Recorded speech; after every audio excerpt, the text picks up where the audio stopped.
The Streamable Assets Manager, also known as S.A.M, is a solution for creating, managing, and dynamically streaming compartmentalized assets in order to form complex game worlds.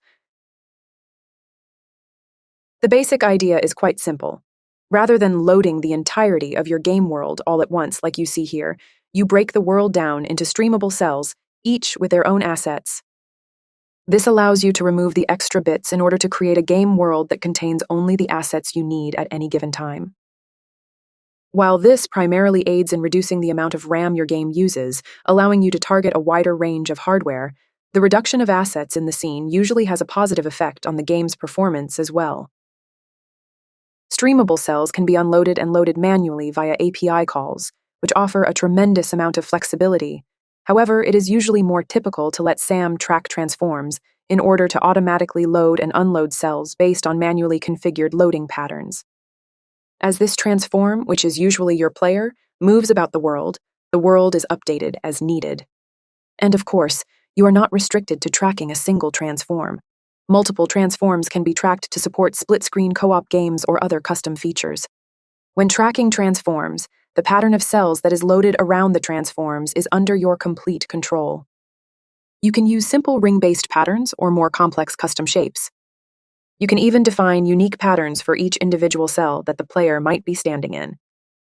Each streamable cell in S.A.M can make use of one or more asset chunks, which are the actual assets that are loaded and unloaded when a cell is loaded and unloaded. An asset chunk may consist of a single asset, such as the terrain assets seen here, or it may consist of tens or hundreds of individual assets to form a more complex asset chunk, like the forest area that has just appeared. In truth, the forest area is actually 10 different asset chunks, all of which belong to the same streamable cell. Splitting up assets into multiple asset chunks is a powerful technique that can help alleviate performance issues related to loading, unloading, activating, and deactivating asset chunks. Asset chunks will typically be in the form of prefabs or scene assets. However, other types of assets can also be supported, though doing so requires programming expertise. Addressable prefabs and scenes are also automatically supported by default. Each world can utilize multiple groupings, with each grouping typically being made up of related asset chunks. Groupings allow you to organize your world into logical layers, which provide a host of benefits at runtime, and while iterating on your world in the editor. Two of the most important of these benefits are the ability to define unique cell sizes for the streamable cells on each grouping, and the ability to load the cells on one grouping in a way that is isolated from the cells loaded on another grouping. Let's explore these concepts now. In this example, we have a grouping of terrain that forms the base of our world and a player at the center of the middle terrain. We also have a separate grouping for tree assets, with cell sizes that have been configured to be equal to the cell sizes of the terrain grouping.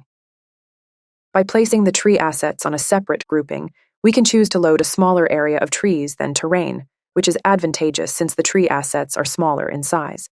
At farther distances from the player, their absence will hardly be noticed. The same cannot be said for the terrain assets. Unfortunately, the large size of the tree cells means we can only remove large areas of tree assets, since the removal is achieved by loading less tree cells.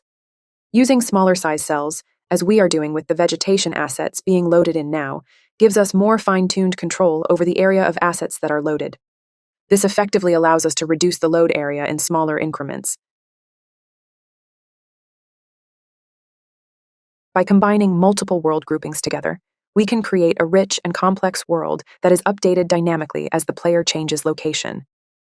Using special customizable transition classes, we strive to make these updates as inconspicuous as possible in the hopes of convincing the player that the entire game world has existed from the start and will continue existing no matter where they travel.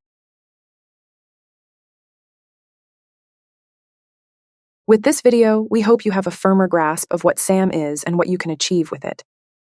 Of course, this video only covers the end goal of creating complex worlds that can be presented efficiently to your player base.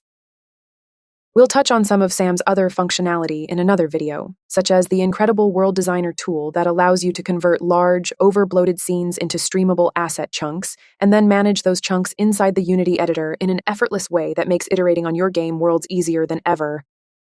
If you haven't already, consider becoming part of our ever-growing Discord community, or join the discussion on the Unity forums. Links for these, as well as the asset store page of S.A.M, are provided in the video description. For now, take care and keep on developing.